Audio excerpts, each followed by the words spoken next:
मित्रों, आज हम आपको रामायण के कुछ ऐसे अद्वैत रहस्य के बारे में बात करेंगे जिसे आपने कभी नहीं देखा होगा और नहीं सुना होगा।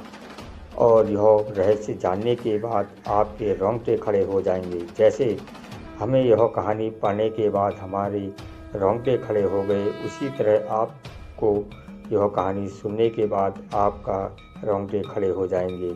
आपको यही जानकर आश्चर्य होगा कि आखिर क्यों निकल गई माता सीता ने लक्ष्मण को। आपको सुनकर आश्चर्य लगा होगा।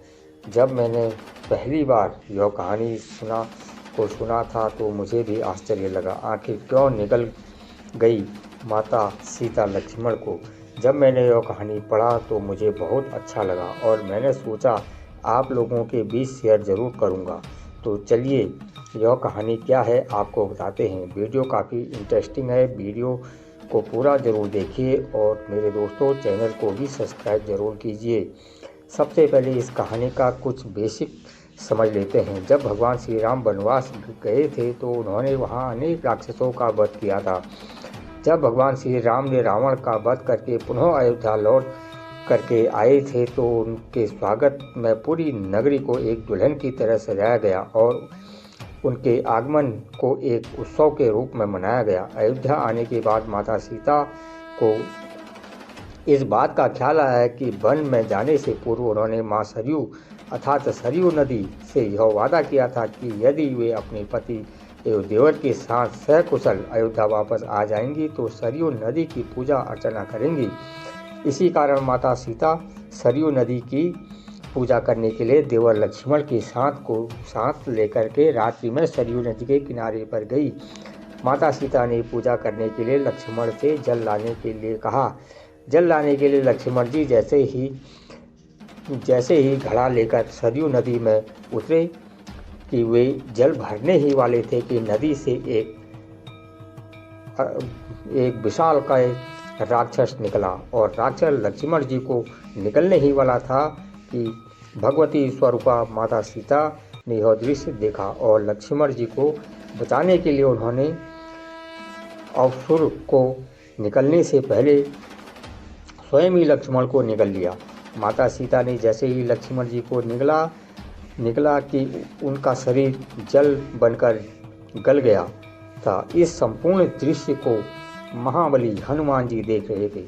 उन्होंने हनुमान जी और दृश्य रूप में माता सीता साथ सरयू तट पर आए थे। उनके बाद हनुमान जी ने उस तन रूपी जल को एक घड़े में भरकर भगवान श्री राम के सम्मुख ले गए और सारा वृत्तांत श्री राम को सुनाया। मर्यादा पुरुष उत्तम श्री राम जी ने हनुमान जी की बात सुनी और हंसकर बोले कि ये मारुति नंदन, सभी राक्षसों का वध मैंने कर दिया, लेकिन अघात सारे नाम से इस राक्षस को भगवान शिव का वरदान प्राप्त है, इसलिए यह मेरे द्वारा नहीं मारा गया। इसे भगवान शिव के वरदान के अनुसार जब त्रेता युग में माता सीता और लक्ष्मण का तब एक तत्व में बदल जाएगा, वो पानी के रूप में बदल जाएंगे, तब उसी तत्व के द्वारा ही इस राक्षस का वध होगा और उस तत्व के रुद्र अवतारी हनुमान के द्वारा अस्त्र रूप में प्रयुक्त किया जाएगा। हनुमान जी को यह बात बताकर श्री राम ने हनुमान से कहा कि इस जल को इसी क्षण सरयू जल में अपने हाथों से प्रवाहित कर दो। इस जल में सरयू के जल में मिलने से अंधासुर का वध हो जाएगा और इसी के साथ ही सीता और लक्ष्मण पुनः अपने शरीर को प्राप्त कर ले सकेंगे। श्री राम के अनुसार हनुमान जी ने घड़े के जल को गायत्री मंत्र से अभिमंत्रित करके सरयू नदी के जल में डाल दिया। जैसे ही उस घड़े का जल सरयू नदी में मिला वैसे ही नदी में भयंकर ज्वाला जलने लगी और उसी ज्वाला में अंधसुर जलकर भस्म हो गया। अंधसुर के वध के पश्चात सरयू माता ने पुनः माता सीता और लक्ष्मण जी को उसी अवस्था में जीवित कर दिया।